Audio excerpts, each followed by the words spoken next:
It might be that it feels okay, but actually your body's saying, this is hard. I'm giving away some secrets here. Oh. I'm going to go out on a limb here. I have made it a thing, haven't I? You said builder, labourer, builder. And especially during your marathon block, there's a good chance you've lost a little bit of weight. Dan, welcome back to episode 3. This week we're going to focus on how to train for a marathon. You mentioned in an earlier podcast that it's probably the sexy distance, the sexy discipline. People come to you most often asking about it, so I thought let's get behind the scenes really and unearth all the secrets of how to train best for a marathon. Introducing you again, Dan, of course, as Worcester's favourite endurance coach, soon to be PhD qualified, the man in the know. So I want to start really by getting the first question out of the way is, would you say that everyone could technically run a marathon? Oh, that's a good question. That's a good start. Controversially, no, but yes, they could. No, but yes. I mean, no, but yes, because yes, technically, they could finish a marathon. Okay. For definite. So finish it in any capacity. In any capacity, yes. Walking, yes, walking, crawling, being dragged, rolling. Okay. Yeah. Does it count actually if you get any help? You know, you see the... If you have outside influence, I think you're disqualified, technically. Do you remember the Brownlee brother thing? Technically, that's why he couldn't push him over. I don't think he can finish with them. Okay. So he had to, push him over the line. Right. Because technically, you could give someone a piggyback, but it would really, only slow you down, wouldn't it? It's a great story, though, isn't it? We all love it. Well, unfortunately, I feel like they both hate it because genuinely, they're mainly remembered for that. And people forget that Alistair Brownlee is a 2-time gold medalist, the Olympic medals. Well, thanks to you, they don't forget at the Olympics. They are both phenomenal athletes in their own right and had completely unique training methods within reason. And they're only really remembered for one of them collapsing.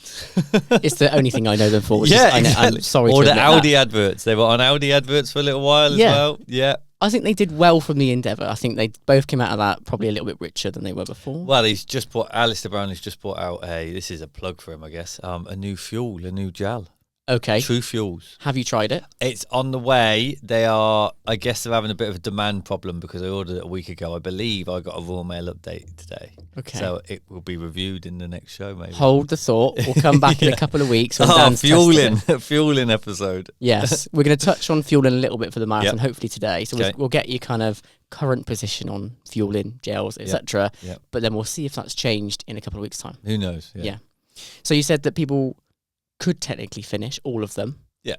How generally unprepared are people then? Oh, massively. Okay, yeah. Talk me through your experience. I mean, if you just let's take London Marathon. Great example, isn't it? They had, I think they broke the record last year for 65,000 people did it, which is a lot of people to do a marathon. Yeah. That's a lot, isn't it? Yeah. And if you think about a local running race and you think it's quite busy, even a park run your class is quite busy. Mm-hmm. There's 300 people there. 65,000. The logistics. How do they manage it? Yeah. So they get this different categories. There's charity, so you can apply for charity and raise money, etc. Which are quite hard to get hold of these days. I believe it's hard to get a charity place. Did you enter this year? For London Marathon, I got a funny story about that. Okay. So you got charity, you got the ballot, you've got good for age, and then you got championship. So yes, the good for age and championship are if you do a fast time, you can get in. There's a qualification. Do you know what that time is? Championship, I believe, is sub 2:39 for males. I believe it's something like sub 3:10 for females. Why so different? Why such a big... That's 30-minute gap. That's not my thing to answer. Okay. Too controversial. Too controversial, because if you take the female world record and the male world record... Is it 30 minutes different? No, it's not 30 minutes different. Let me have a stab at this then. So the world record for men is something like 2 hours and some change. Yeah.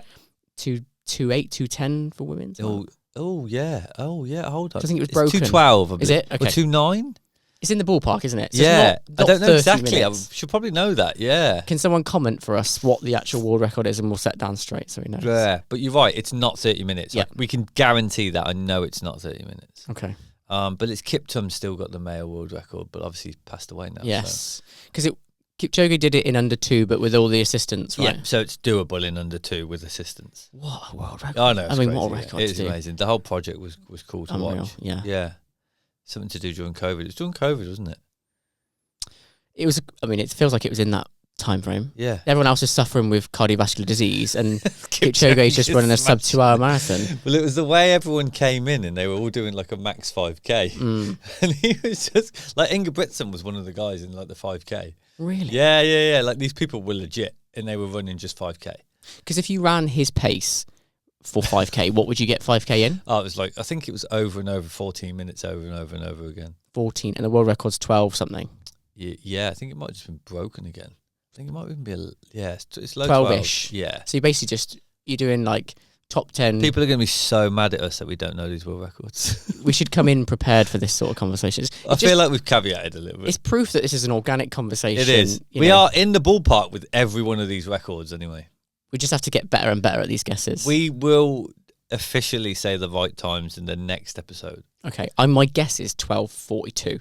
That's my guess. 12:42 for the. I could just look on my phone. All right, we'll come back to this. I'll interlude and come back to it. Yeah. Okay. So you said people are vastly unprepared. Yep. In what way? I think they just underestimate the demands of what 26.2 miles actually is. I was going to ask you how you do it, because we had this debate about km and miles. Yeah, so you're still a mile guy. I'm a natural mile guy. I mean, it's 42k. Yeah. I think I'm a little bit. 2.2. Yeah. Yep. Which is strange, isn't it? Because you'd think K would just sort it out to the point, but it doesn't. I think mile ruined it in the start. I think the marathon, but the marathon originally was miles. Yes. So yeah. How could someone be more prepared? Get a coach, get runner. Clubcoaction.com. Yeah, clubcoaction.com. Yeah, I mean, it depends on. I mean, they could be really prepared with their running. Okay. But they're not on their fueling. Okay. Or they could be really prepared on their fueling and they're not their running. So there are lots of different ways you can be underprepared. You know, it could be kit, could be the fact that you're wearing a terrible pair of trainers.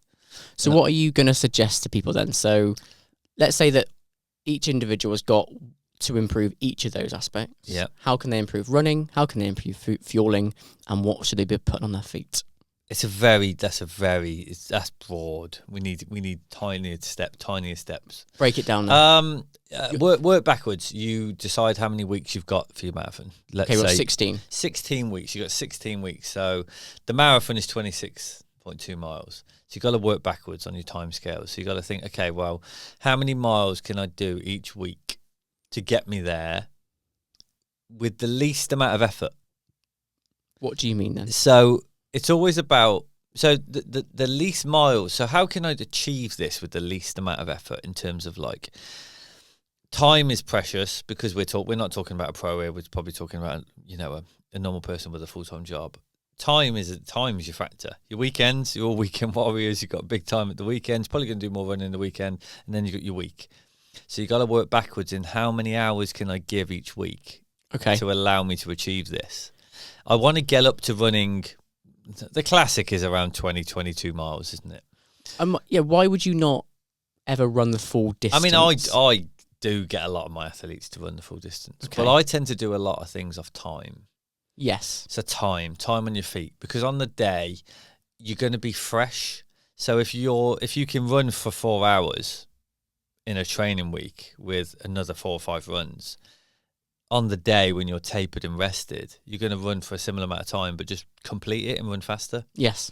So obviously you're working backwards, you're putting your runs in, but as a coach, I'm looking for metrics. I'm looking for, is their heart rate coming down when they're doing their easier runs? Is their pace getting a little bit faster? Is it feeling different when they're doing their top end work? Is their pace getting faster for that? When they're doing their tempo work or their strength work, is it a fact that things are becoming a bit more, is their feedback getting more positive? Oh, this is feeling easier. But it depends on the goal. It might be that they've got a time. It might be just to complete it. I mean, most people kind of come around to having a time. So how do you assess? So we'll come back to sort of fuel then and footwear. Yeah. But how do you assess your current level? So how can you then identify the correct goal for you? I mean, because sub 4, I've heard that. I don't know if that would be a correct goal for me, for example, because I've never looked at that data. So tell me how you can go and assess. I guess you have the conversation with someone and go, what are you coming to me with? What have you got? Have you got a half marathon PB? Have you got a 10k PB? Have you got a 5k PB? Have you done a 5k? I mean, some people may come to you with zero information. Okay. Zero. They have no running background at all. So someone's just been running for fun and said, I'm going to do the marathon. They've got into the London Marathon because they're an enigma, and they said, Dan, train me. Train me. So you what go, goal should I set myself? So you go, well, I would never set a goal until like a few weeks out. So how do you assess it, and how can you So I would be assessing it by like, self-assess? okay, go run for 40 minutes naturally for me. I'd put in a training week and I'd go, just do it naturally for me. Just what feels comfortable? what feels normal, what's comfortable. If they've never ran before, let's say we do 3 runs of like 30 minutes. They go out the door and they just run, which is natural, isn't it? It's just what you do. You know, you've put your trainers on and you go.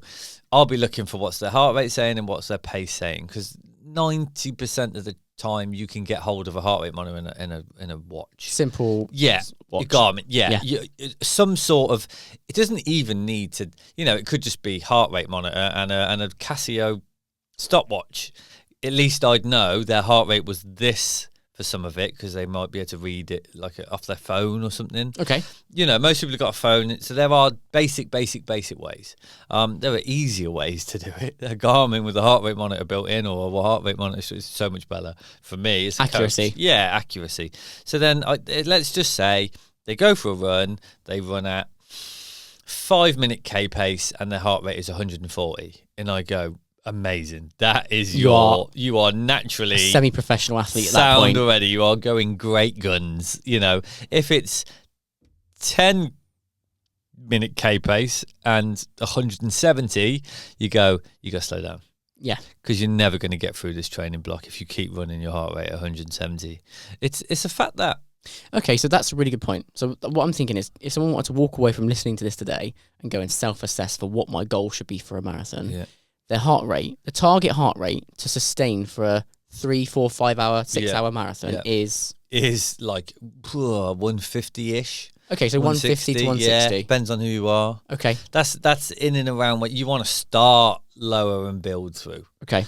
So if you go and do a run today for 30 to 40 minutes, you're holding 150 to 160. Yeah. That's probably a marathon pace. I'd say it's safe. There are definitely athletes out there who have definitely done a marathon very fast at a much higher heart rate. Like if you go back 20, 30 years, they didn't even know there were heart rate monitors out there. Done on feel. Yeah. Yeah. So if it feels easy. It's just when you said it, I thought about the half marathon that I did, and I'm pretty sure the Garmin said, "Do you want me to call an ambulance?" Yeah, like it was one of those warning things. Yeah. So it's down to the person a lot of the time. There's an argument to say that the capacity of someone with a smarter heart rate is always going to be better, because if you're running it 180, 190 beats per minute, there's not very far. You can't go much further than that. Whereas if I'm doing mine at 160, I got 30 more beats to play with. So I'm going to be able to push it a bit faster. I'm going to be able to work. I'm going to have more speed in me. Whether I want to unleash that or not is up to me. And you would possibly save that for a strong finish. Yeah. Okay. More than likely. So when would you turn the gear, turn the screw? It depends how you're feeling. 20 miles, last 10K. Okay. Something like that. Okay. Yeah. It's a hard. It's everyone's very individual, but there are definite trends. Because someone will be listening to this going, my heart rate's never 150. It's more like 170. Yeah. I have a high heart rate. You might have a higher heart rate. Doesn't mean that it's good for you, because if you think about, I always try and think about someone's heart rate as almost like a kettle. So their body's like a kettle. So like, let's say you go out for a run. And we all know that a good runner, like a Kipchoge, will be running their easy runs at 130. It's not nothing to do with the fact that he's fast. That's just what happens when he runs at 130. It doesn't matter what speed he's going. He's running at 130. My pace is different to Kipchoge's, but I still run at about 130-40 for an easy run. But if someone's is 170, your body is like a kettle. So every time you run, you put in that kettle on and it slowly boils. You stop it before it gets to the top. Then you do it again, At some point, it's going to explode unless you control it by letting it come down. But if you continue to run at 180, 190, you start doing these longer runs that are now 2 hours long and you're running 180 beats, 170 beats, what's going to happen to that kettle? It's going to boil and it's going to blow. What's going to blow? Wow. Something in your body ligaments, tendons, muscle, IT bands. It's not sustainable, that high stress. Yeah, it's high stress, it's high load. It's the load you're putting on your body. So it might be that it feels okay, but actually your body's saying, this is hard. This is hard. This is hard work. So if you can go out and find a pace between 150, 160, that's probably your marathon pace. Yeah. If you're struggling and you're up at 170s, it's running, walking, let the heart rate come back down. Running, walking, until you get better at that. Yes. This is what you told me, you see. And this has really worked for me. And it's trying hard not to lose yourself in that pace, that Strava pace. Do you know, I think I went through a period of just having the map on my Garmin and the heart rate, so I couldn't see how fast I was running. Yeah. I just knew when to turn left and the heart rate, so I could stay within a zone. So that would be the recommendation, I suppose. Yeah, and did you get faster in the end? I did. Yeah, it's that whole, like, the concept of going slower to go faster is lost in the conversation, really. I think it's just an easy way to break it down. Like, you go slower to go faster, but actually what you're doing is you're becoming more efficient. Exactly. Yeah. It's the theme of these podcasts, isn't it? Efficiency. Yeah. Yeah. I don't want to miss, basically, race day shoes and race day fuel then. Yep. So people are training, they found their heart rate, their pace, they know what they're doing, but they're like, Dan, what am I putting on my feet and what am I putting in my mouth to make sure that on the day I feel as good as I can? Yeah, so staying hydrated is like key. So people do concentrate a lot on fueling. So they might go, okay, I need a gel every so often. But it's like, yeah, but what about staying hydrated? I don't really go through a normal day of my life without drinking some water at some point, especially within 3 hours. Okay. There's definitely not much. You're sitting at your desk, you're on a building site. I got a bit of slack for talking about builders a lot, actually, this podcast. So I'm going to come back to that. But people, there is a builder out there. He probably doesn't even listen to this podcast. He's a decent athlete, and I do actually talk about him a lot. It turns out in 2 episodes, I've now got a thing for builders, which is quite funny. One of the guys said, "But if I was a builder, would that make me a better athlete?" I said, I've only done 2 episodes. We've already got this. What's going on? You've got your favourites down there, very I know. Very he probably doesn't even listen to the podcast, the guy I'm talking about. Anyway, this is quite funny. Yeah, sorry. So what was that? So we were talking about hydration. Yeah, so hydrate. So in a marathon, when you're running and you are literally sweating and your core is warm, drinking is essential. It's hard to drink. I get that. My instinct is to just prioritise oxygen. Yeah, you see, so I can neglect the water. Because as soon as you take a sip, you go naturally. Yes, you miss that breath. It feels uncomfortable. But it is really important. It's literally, and they also give you cups sometimes, which is even harder to drink. So it's trying to think about getting as much hydration on as possible without compromising other things, like oxygen or fuel. Okay. So I don't know. A good thing is say minimum 500 mil an hour. Minimum. That's quite a lot. Yeah. Well, it's, feels like a lot. What is it? One of these, isn't it? This is 500 mil. I've picked those up in a half marathon before. I had 3 gulps, chucked it over my back, and 500 mil. Yeah, no, yes. It's a lot. We at least we write about something today. 500 mil, but it's drinking one of those. Yeah, but it's not. That's not a lot in an hour, is it? If you're running. Okay, so and it's not even about the first hour. It's about drinking the first hour, so the third, fourth hour isn't. You're not past that point of dehydration. Yeah, exactly. Because if you got to think about, you are like a jug of water and it's coming down, down, down. But if you can keep it higher, the better. Like they claim that 1% of dehydration affects performance. So it's really important. It's really important. And that, to be fair, is something that I would have overlooked. I actually said to you, fuel, didn't say hydration. Yes, really but I would class drinking as fueling. Okay. Yeah. So in my eyes, yeah. So we've got 500 ml every hour, best case scenario. Yep, best case. What about fuel pre-race? So what you have in the morning of, because what races are normally in the morning, and the night before. So just quick, this is what I would eat and what I would eat, and then how many gels during the race. Yeah, okay. So before a marathon, I would say realistically 2-3 days before, you want to start thinking about building your glycogen stores. I'm a big fan of cutting fibre out. So get rid of the greens, get rid of lots of fibre-esque things. There's doctors shouting at us right now. Doctors, yeah, so we're killing half the marathon population because they're not getting any fruit and veg. Yeah. But it stops gastro problems. Okay. A famous pro triathlete told me about it, Kat Matthews, and ever since then, I mean, this was years ago now, but she was like, nah, it's like, you got to do this. And honestly, it stops. And ever since I did it, it makes sense, doesn't it? You stop fibre, gastro problems don't really happen because you haven't got the wanting to go as much sort of thing. So and I'd say just up your carbs. 2-3 days before, you're going to be doing less running anyway, but you've got 2 days then, 2-3 days, Friday, Saturday, essentially, of having more carbs. So if you eat 400 grams of carbs a day, let's say, how many do you eat on Friday, Saturday? You'll be doing less training, so only like the same, if not 450, because if you eat 400 grams of carbs on a normal training week and you're doing less running, so that's like carb loading, isn't it? In reverse, almost. Yeah, it's basically, but people don't think about this. Carb saving. Carb saving, you are saving your glycogen because you are doing less activity. Okay. That'd be a coined phrase that we've just got. Carb saving. Carb saving. There we go. Carb saving. That's one for us. It's redemption from not knowing any world records. Yeah, anything. And then that allows you to top your glycogen up. Now, morning of the race, people are very nervous, and I've had this conversation with people recently, and that effectively, I don't eat that much the morning of a race. Like, I've tried different things, a couple of croissants and a coffee, small bowl of oats and a coffee. I don't, because you've only got a couple of hours, really, 3 hours max. Yeah. It's not a lot of time to then digest everything. Like, you're effectively just topping up the glycogen that you potentially lost through the night.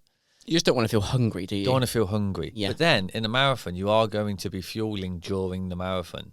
So on that point then, so we've had our evening. Yeah. We've had 50 extra carbs. Yep. Okay, max. Okay, so Yep. pastas, that kind of stuff. Yep. In the morning, we wake up, we have a bagel, a croissant, a banana, Yep. those kind of things. Yep. Easy to digest. I would simple avoid carbs. peanut butter. People love peanut butter. Avoid it. Avoid peanut butter. Just go jam. Yes. Jam. Yeah. Things that are closer to sugar, your body can utilize, that kind of stuff. Perfect. Okay, cool. So now we're on the line. We're racing. We're drinking water, Dan. We're listening to Coach Dan. When do we take our first gel? Now, This depends on the individual. Good one. Yeah, really good question, to be honest, because it is a big thing on pace as well. Like, if you are going faster, you will potentially burn more glycogen. With more velocity comes more speed, but there is no speed. You sound like Mr. Miyagi sometimes. But without speed. So there is no velocity without calories, and there is no calories and there is no speed without calories. Like, basically it's like eat and you go faster. Okay, so typical. I literally have it as my screensaver. Like, it's Olaf. No velocity without power, and no power without calories. Perfect. So we need to base Eat it to on run fast. Eat to run fast. Base it on speed. For a typical runner that's going to run this 5-minute pace, then, which is 4 hours. Was it 4 hours? Is that right? I would honestly say, truthfully, from all the research that I've done in terms of like in a lab, is basically start early because it's going to help you later on. Okay. Now, there are tests you can actually do to see how many exogenous carbohydrates you can utilize within an hour. So that's carbohydrates you take. Exogenous is like out of the body. Okay. So you'll be burning some glycogen to start with. You'll definitely burn a few fats because it just happens.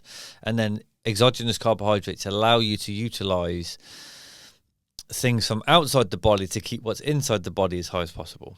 Now, normally, as exercise prolongs, you use more exogenous carbohydrates, and people sometimes don't use them, and that's why they then bonk or crash or hit the wall or whatever you want to call it. It literally can be saved by fueling. You just got to fuel. So a nice, easy one to do is just say every 25 minutes, get something down you. So it could be 8 gels plus in a 4-hour marathon. Yeah. And I just aim for after the first, even if you start on 30 minutes, then every 25 to 25 minutes, get something on board. It's a good distraction tactic. The pain you go into, you think, right, in 6 minutes I get another gel. Yeah. Okay. People like to use jelly babies or this or that and that and this. They're just harder to digest. The closest thing to sugar is the best. Yeah. There's a recent study, I think, based on honey. Honey is an easy way to go, but they're talking honey feels like a gel. Yeah, it's natural, isn't it? And there are some gels out there based on honey. There are sports products that will be much easier to digest than using jelly babies and stuff. But I'm not going to tell people not to use jelly babies. I want to use them and use them if they work. The slower you go, the less you're compromising your body's ability to digest things.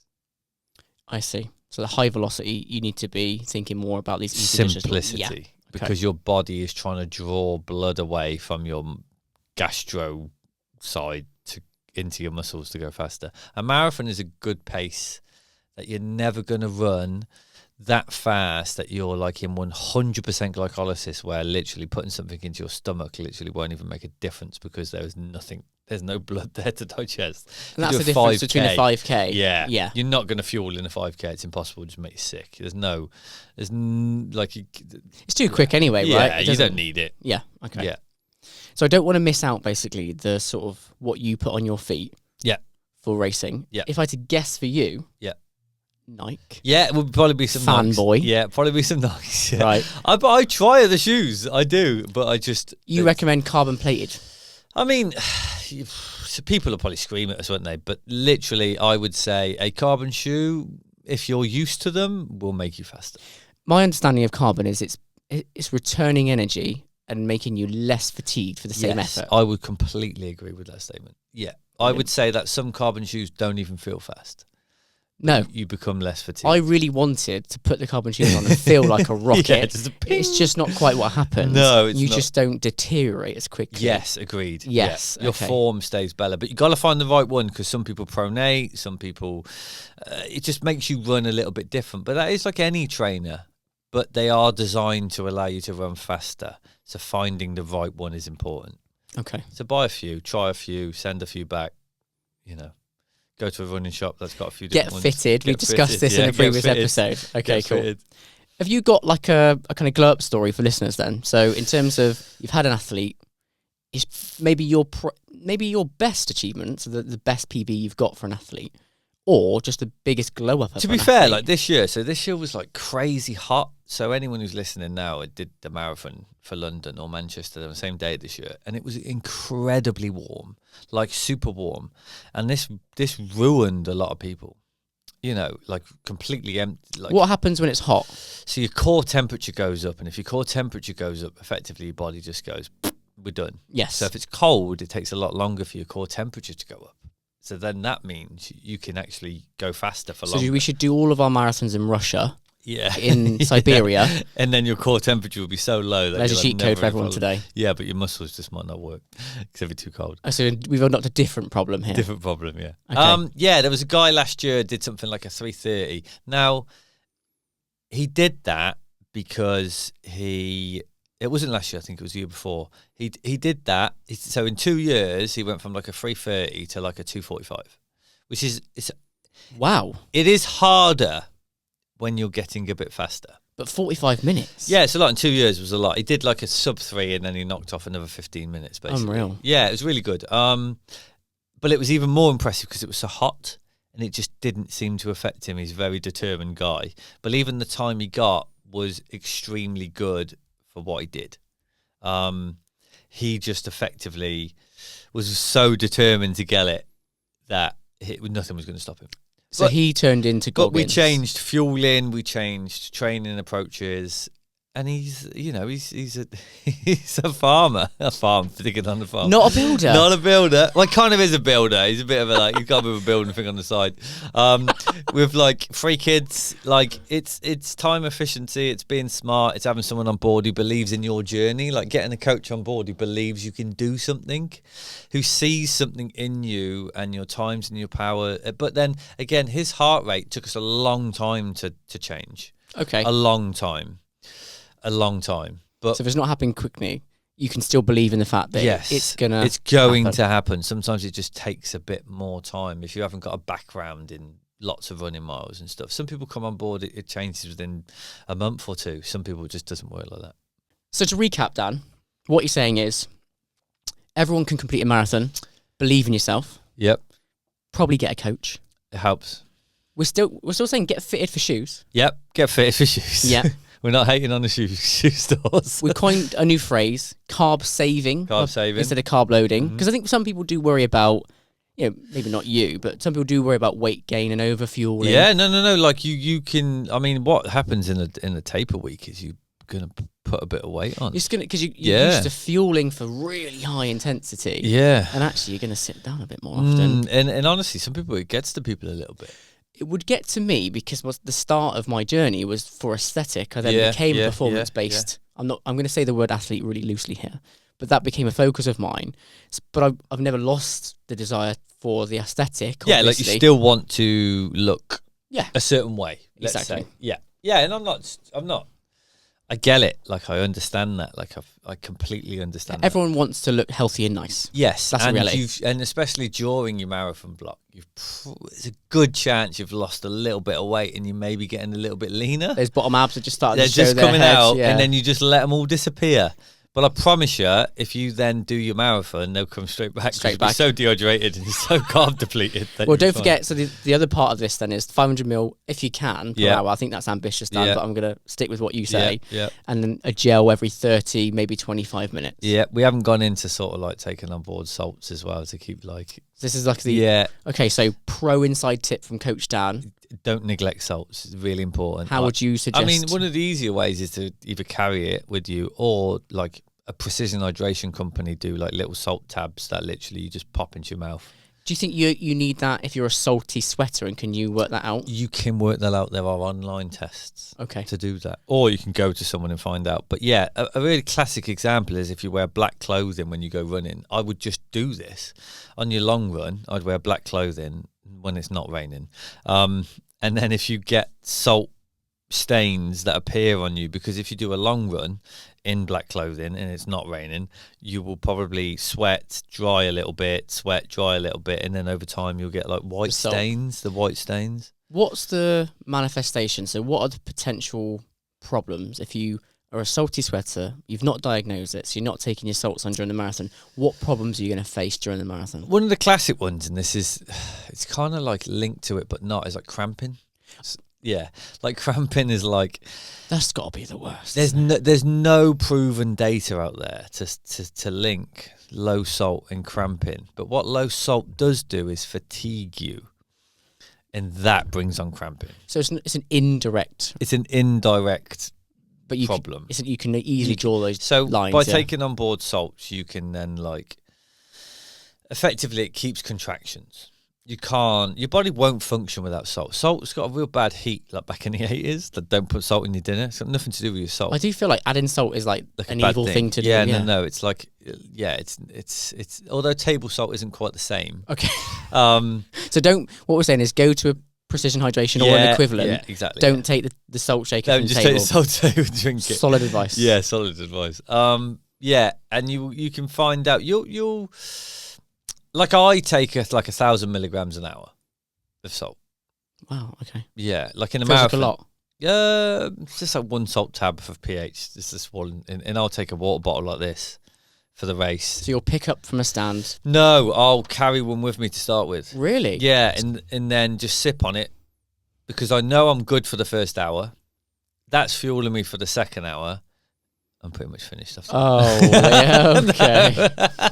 And then I got about 40 minutes where I might take some tabs and then I'll just take it. But yeah, but if you're not, you then move on to tabs, something like that. Or you could just always use tabs. Like I got Ironman athletes who literally go gel, 10 minutes later tab, gel. And that's the tab. top Yeah, level. they're just making sure they're staying on board because in the tabs there's like 250. Okay. So you want like 3 of them an hour probably if you're really going to it. Or 2 an hour or 1 an hour. Depends on how salty or sweat you are. Yeah, so if you're listening to this, you're an established athlete, this is the pro tip. If you're just starting out and you think you're susceptible to a cramp, Yeah. consider the salt Consider tab. it. Yeah. It's really important. Really good advice today, Dan. Brilliant. Well, we put the sort of poll out, didn't we, at the end of the last episode to say, do you want to ask Dan some tough questions? You said, don't ask me a tough question. I said, make them really hard. Okay. Yeah. So we've had some submissions. So this is our Q&A section now for you, Dan. The first question is a builder the best profession to be a I feel like, and this is from Adam. So basically, I feel like you did make it a bit of a thing. I Dan. have made it a thing, haven't I? You said builder, labourer, builder. And I was aware of that. You and I don't know. I wasn't. I suppose the question is it the best? But do you have an example athlete that's a builder? I got a couple. A romantic attachment in your brain that Some this is people just know, the best and thing. I do quite a bit of training with this builder. It wows me how they go and work on site because I have done a bit of labouring in my time. I know it doesn't look like it, but I have, and it is hard. Like you are I mean, some of them, labourer or builder, you know. Obviously, I'm sure there's lots of different professions that I don't want to necessarily sort of put any down or anything, but they are lifting all day long. It's tiring. And I know you do become like very,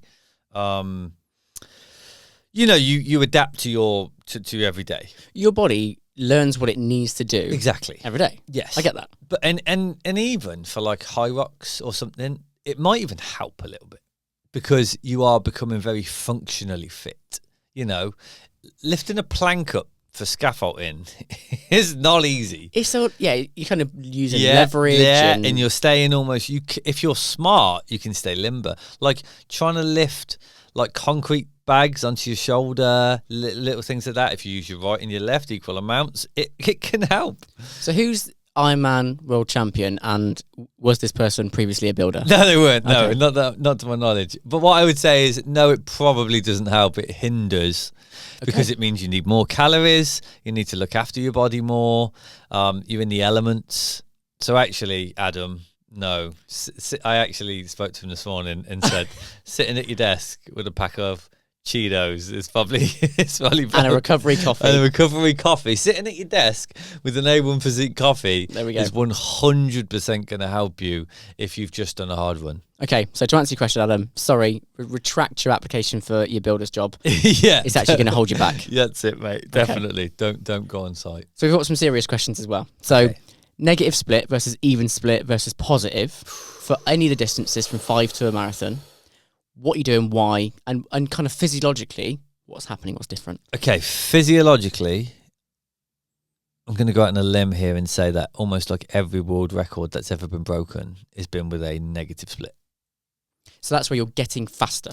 Yeah. Because it feels opposite. I get it. And you are like opening your body up to more speed. Because if anyone's ever done anything like a track session, a swim, a bike session, a high rock session, the first 90 seconds of anything can feel brilliant. But then you're in a hole. And then your body goes, and then you just shut down. And then the rest of the day is a slog. So then, or the session. So if you build into something, things open up, nerve endings get more comfortable, your body becomes more comfortable, your muscles become more accustomed to the speed, you're opening your body to, and you'll always have a better session.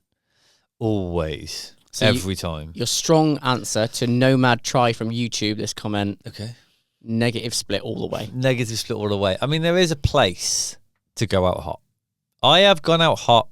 On a 5K, you're going out hot? Well, I've gone out hot in like some 10Ks just to scare people. I'm giving away some secrets here. Oh. Just to scare them away. Like you can't catch me. They know you're quite quick. So you go out hot and just hold and pray no one comes. But I swear to God, you're running scared for the rest of the race. And it's horrible. Because you know you're at max gear. Yeah, you know you've got no more gears. You've gone out hot. I am maxed from like the first mile. And all you're doing is coming down from that.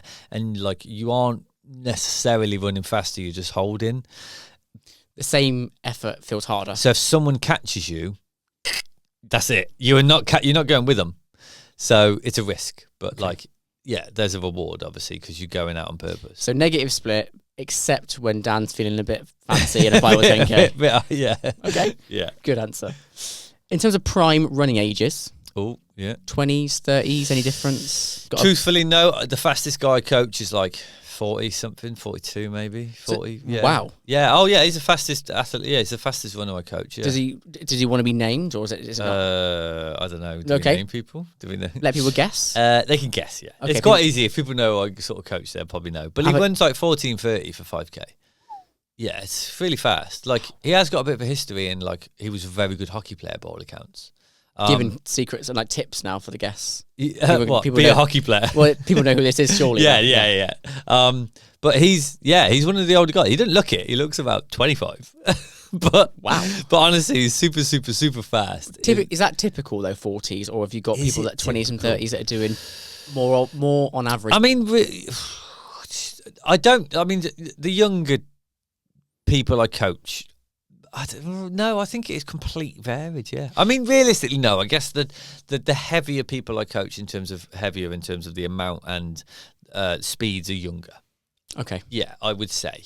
You know, like the pros I coach are younger. The wannabe pros are younger and they're fast. I think if you start early, you're probably going to be faster early. But for lots of people, they don't really get into it early enough. Yeah, it's true. There is definitely something to be said about like coming into it late and having like a more long. So you've got like, let's say you come into it in your 30s and you've got 10 years of like hard training, but then if you come into your 20s, you've got like 10 years and you're already a bit like, wow, your body's at capacity. Yeah, I guess there's arguments for and against, but you'd say the younger people are going to be faster. If you're really into it, get started early, you're going to be faster. Realistically. Great question, Charlie. Thank you for that. It's a good question. As a runner, would you rather have hands for feet or feet for hands? This is Dave. Dave is a rogue. Hands for feet or feet for hands? As a runner. Hands for feet or feet for hands? I think I'd rather have feet for hands because then I just learn to like walk on my feet, like run on my hands. Well, Like, I'm assuming from Dave's anyway. question, you get feet everywhere if that's the case. You've got feet still below. yeah. So as a runner then, that's so you probably could better. run like a horse. You'd be really fast. How would you take your gel with feet hands? I'd be that fast. I wouldn't need them. You're out of control, Dan. Thanks, Dave. Dave's actually got a serious question. He gave me 2. Okay. So can you explain lactate turn points Ooh. / threshold? Are they different from heart rate thresholds? And if so, how? Yeah. I mean, massively. Like lactate and heart rate don't always match up, like at all. Like, truthfully, I coach some people and they don't have lactate involved in their packages, which is obviously this isn't the selling point. It's just the way it works. You know, they distance athletes or something, and I am then taking educated guesses on where their turn points might be. Okay. Whereas I will do a lactate threshold test or a lactate, live. I quite much prefer like live testing in terms of like more frequent testing, so you get to understand the athlete, and they do not always match up to heart rate. Okay. Like it's rare to see them match up to heart rate, really. Like, I think so. Because like you said, like we were talking about heart rate at the start, people might have 170 beats per minute as they go out the door, but there's no way their lactate will be at like a 10 for that. If they get what I mean, it might be low. Probably won't be low, but it could be. You don't know. It's a guess until you actually do it. So no, it doesn't always match up. I'd say it matches up in someone who's a finely tuned athlete, or an athlete of like, they've got history, if that makes sense. Okay. Yeah. So, Dave, hopefully that answered your question. That was really complicated, I'm not going to lie. So, if you need more on it, Dave, we'll come back to that. So, effectively, just to make it simpler is no. It doesn't always match up. So, are they different? Yes. And explain the turn point, I guess. Yeah, so the turn points are when basically so you'll have a steady lactate rise and then it shoots up basically. Okay. Not shoots up massively, but shoots up a lot. So it could be like, you could get like, for certain speeds, you'd have like 1.1, 1.2, 3. Wow. 3.1, 3.2, 5. 5.1, 5.2, so it would be like a graph Where that there's kind a of builds. steep Yeah, rise. where it's like a bit of a rise, yeah. There you It doesn't go. have to be massive, but like, yeah. Right, I dug around for you there, Dave. Got you your answer. Yeah, sounds. Brilliant.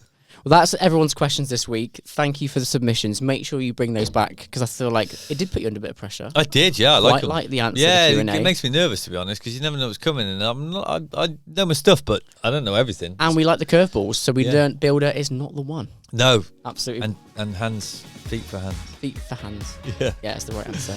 Brilliant. Well, thanks again for your time today, mate. I feel like I've Pleasure, emptied mate. your brain again. Yeah. And we'll do this again. Sound, mate. Thank you.